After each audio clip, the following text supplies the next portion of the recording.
अस्सलाम वालेकुम, कैसे हैं आप सब लोग। आज मैं आपके लिए एक और सबक आमूज़ कहानी लेकर आई हूँ। तो चलिए स्टार्ट करते हैं। ज़िंदगी की सबसे बड़ी सच्चाई, ज़िंदगी का सबसे बड़ा धोखा, ज़िंदगी की सबसे बड़ी कमज़ोरी। बादशाह का मूड अच्छा था। वो नौजवान वज़ीर की तरफ मुड़ा और मुस्कुराकर पूछा, तुम्हारी ज़िंदगी की सबसे बड़ी ख्वाहिश क्या है। वज़ीर शर्मा गया। उसने मुंह नीचे कर लिया। बादशाह ने कहकहा लगाया और बोला कि तुम घबराओ मत, बस अपनी ज़िंदगी की सबसे बड़ी ख्वाहिश बताओ। वज़ीर घुटनों पर झुका और आजिज़ी से बोला, हजूर, आप दुनिया की खूबसूरत तरीन सल्तनत के मालिक हैं। मैं जब भी यह सल्तनत देखता हूँ तो मेरे दिल में ख्वाहिश पैदा होती है कि अगर इसका 10वां हिस्सा मेरा होता तो मैं दुनिया का खुश नसीब तरीन शख्स होता। वज़ीर खामोश हो गया। बादशाह ने कहकहा लगाया और बोला, मैं अगर तुम्हें अपनी आधी सल्तनत दे दूं तो। वज़ीर ने घबराकर ऊपर देखा और आजिज़ी से बोला, बादशाह सलामत, ये कैसे मुमकिन है। मैं इतना खुशकिस्मत कैसे हो सकता हूँ। बादशाह ने फ़ौरन सेक्रेटरी को बुलाया और उसे 2 अहकामात लिखने का हुक्म दिया। बादशाह ने पहले हुक्म के ज़रिए अपनी आधी सल्तनत नौजवान वज़ीर के हवाले करने का फरमान जारी कर दिया। दूसरे हुक्म में बादशाह ने वज़ीर का सर कलम करने का ऑर्डर दे दिया। वज़ीर दोनों अहकामात पर हैरान रह गया। बादशाह ने अहकामात पर मोहर लगाई और वज़ीर की आंखों में आंखें डालकर बोला, तुम्हारे पास 30 दिन हैं। तुमने इस 30 दिनों में सिर्फ 3 सवाल के जवाब तलाश करने हैं। तुम कामयाब हो गए तो तुम्हारा दूसरा हुक्म मनसूख हो जाएगा और तुम्हें आधी सल्तनत मिल जाएगी। अगर तुम नाकाम हो गए तो पहला हुक्म खारिज समझा जाएगा और दूसरे हुक्म के मुताबिक तुम्हारा सर उतार दिया जाएगा। वज़ीर की हैरत परेशानी में बदल गई। बादशाह ने उसके बाद फरमाया, मेरे 3 सवाल लिख लो। वज़ीर ने लिखना शुरू कर दिया। बादशाह ने कहा, पहला सवाल ये है कि इंसान की ज़िंदगी की सबसे बड़ी सच्चाई क्या है। वो रुका और बोला, दूसरा सवाल ये है, इंसान की ज़िंदगी का सबसे बड़ा धोखा क्या है। वो रुका और फिर बोला, तीसरा सवाल ये है कि इंसान की ज़िंदगी की सबसे बड़ी कमज़ोरी क्या है। बादशाह ने उसके बाद नकारे पर चोट लगवाई और बाआवाज़ बुलंद फरमाया, तुम्हारा वक्त शुरू होता है अब।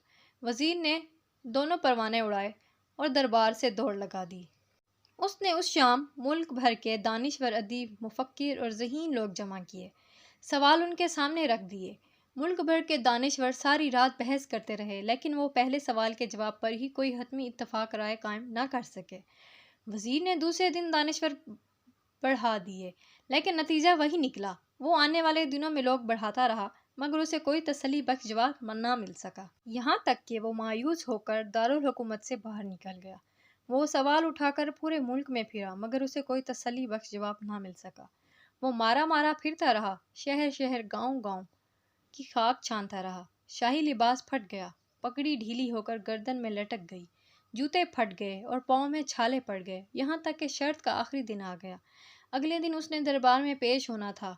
वज़ीर को यकीन था कि उसकी ज़िंदगी का आखिरी दिन है।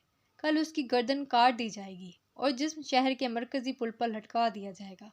वो मायूसी के आलम में दारुल हुकूमत की कच्ची आबादी में पहुंच गया। आबादी के सिरे पर एक फ़कीर की झोंपड़ी थी। वो गिरता पड़ता उस कुटिया तक पहुंच गया। फ़कीर सूखी रोटी पानी में डुबोकर खा रहा था, साथ ही दूध का प्याला पड़ा था और फ़कीर का कुत्ता शराब शराब की आवाज़ों के साथ दूध पी रहा था। फ़कीर ने वज़ीर की हालत देखी, कहकहा लगाया और बोला, जनाबे अली, आप सही जगह पहुँचे हैं। आपके तीनों सवालों के जवाब मेरे पास हैं। वज़ीर ने हैरत से उसकी तरफ देखा और पूछा, आपने कैसे अंदाज़ा लगा लिया। मैं कौन हूँ, मेरा मसला क्या है। फ़कीर ने सूखी रोटी के टुकड़े छाबे में रखे, मुस्कराया, अपना बोरिया उठाया और वज़ीर से कहा, ये देखिए, आपको बात समझ आ जाएगी। वज़ीर ने झुककर देखा। बोरिये के नीचे शाही खलत बिछी थी। ये वो लिबास था जो बादशाह अपने करीब तरीन वज़रा को इनायत करता था। फ़कीर ने कहा, जनाबे अली, मैं भी इस सल्तनत का वज़ीर होता था। मैंने भी एक बार आपकी तरह बादशाह से शर्त लगाने की गलती कर ली थी। नतीजा आप खुद देख लीजिए। फ़कीर ने इसके बाद सूखी रोटी का टुकड़ा उठाया और दोबारा पानी में डुबोकर खाने लगा। वज़ीर ने दुखी दिल से पूछा, क्या आप भी जवाब तलाश नहीं कर सके थे।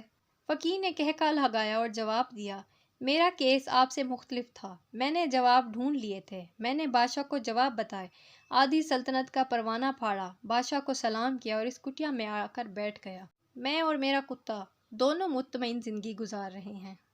वज़ीर की हैरत बढ़ गई, लेकिन यह साबिक वज़ीर की हिमाकत के तज्ज़िये का वक्त नहीं था। जवाब मालूम करने की घड़ी थी। چنانچہ وزیر اینکر پرسن بننے کی بجائے فریادی بن گیا اور اس نے فقیر سے پوچھا، کیا آپ مجھے سوالوں کے جواب دے سکتے ہیں؟ فقیر نے ہاں میں گردن ہلا کر جواب دیا، میں پہلے 2 سوالوں کے جواب مفت دوں گا، لیکن تیسرے جواب کے لیے تمہیں قیمت ادا کرنا ہوگی۔ وزیر کے پاس شرط ماننے کے سوا کوئی آپشن نہیں تھا۔ اس نے فوراً ہاں میں گردن ہلائی۔ فقیر بولا، دنیا کی سب سے بڑی سچائی موت ہے۔ انسان کوئی بھی ہو، کچھ بھی ہو، وہ اس سچائی سے نہیں بچ سکتا۔ وہ رکا اور بولا، انسان کی زندگی کا سب سے بڑا دھوکہ زندگی ہے۔ ہم میں سے ہر شخص زندگی کو دائمی سمجھ کر اس کے دھوکے میں آ جاتا ہے۔ فقیر کے دونوں جواب ناقابل تردید تھے۔ وزیر سرشار ہو گیا۔ اس نے اب تیسرے جواب کے لیے فقیر سے شرط پوچھی۔ فقیر نے قہقہا لگایا، کتے کے سامنے سے دودھ کا پیالہ اٹھایا، وزیر کے ہاتھ میں دیا اور کہا، میں آپ کو تیسرے سوال کا جواب اس وقت تک نہیں دوں گا جب تک آپ یہ دودھ نہیں پیتے۔ وزیر کے ماتھے پر پسینہ آ گیا۔ اس نے نفرت سے پیالہ زمین پر رکھ دیا۔ وہ کسی قیمت پر کتے کا جھوٹا دودھ نہیں پینا چاہتا تھا۔ فقیر نے کندھے اچکائے اور کہا، ٹھیک ہے، تمہارے پاس اب 2 راستے ہیں، تم انکار کر دو اور شاہی جلاد کل تمہارا سر اتار دے، یا پھر تم یہ آدھ پیالہ دودھ پی جاؤ اور تمہاری جان بھی بچ جائے اور تم آدھی سلطنت کے مالک بھی بن جاؤ۔ فیصلہ بہرحال تم نے کرنا ہے۔ وزیر مخاصمے میں پھنس گیا۔ ایک طرف زندگی اور دوسری طرف سلطنت تھی، دوسری طرف کتے کا جھوٹا دودھ تھا۔ سوچتا رہا یہاں تک کہ جان اور مال جیت گیا اور عزت نفس ہار گئی۔ وزیر نے پیالہ اٹھایا اور ایک ہی سانس میں دودھ پی گیا۔ فقیر نے قہقہا لگایا اور بولا، میرے بچے، انسان کی زندگی کی سب سے بڑی کمزوری غرض ہوتی ہے۔ یہ اسے کتے کا جھوٹا دودھ تک پینے پر مجبور کر دیتی ہے، اور یہ وہ سچ ہے جس نے مجھے سلطنت کا پروانہ پھاڑ کر اس کٹیا میں بیٹھنے پر مجبور کر دیا تھا۔ میں جان گیا تھا، میں جوں زندگی کے دھوکے میں آؤں گا، میں موت کی سچائی کو فراموش کرتا جاؤں گا، اور میں موت کو جتنا فراموش کرتا رہوں گا، میں اتنا ہی غرض کی دلدل میں دھنستا جاؤں گا، اور مجھے روز اس دلدل میں سانس لینے کے لیے غرض کا غلیظ دودھ پینا پڑے گا۔ لہٰذا میرا مشورہ ہے، زندگی کی ان تینوں حقیقتوں کو جان لو، تمہاری زندگی اچھی گزرے گی۔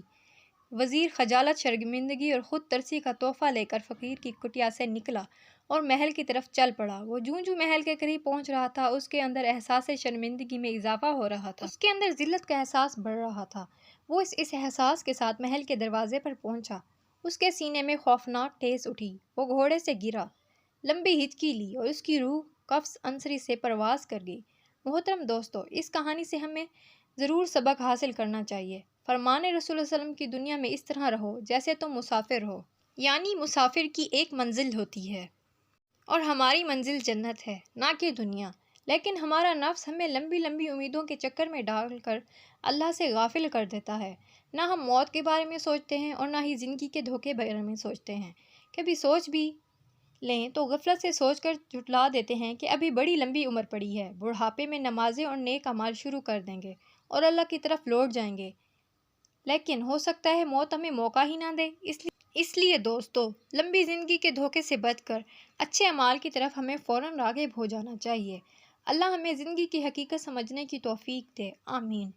تو یہ تھی ہماری آج کی ویڈیو۔ اگر آپ کو یہ ویڈیو پسند آئی ہو تو پلیز چینل کو لائک اور سبسکرائب کریں، اور کمنٹ کر کے ضرور بتائیں کہ آپ کو یہ ویڈیو کیسی لگی، اور ملتے ہیں اپنی نیکسٹ ویڈیو میں۔ تب تک کے لیے اللہ حافظ۔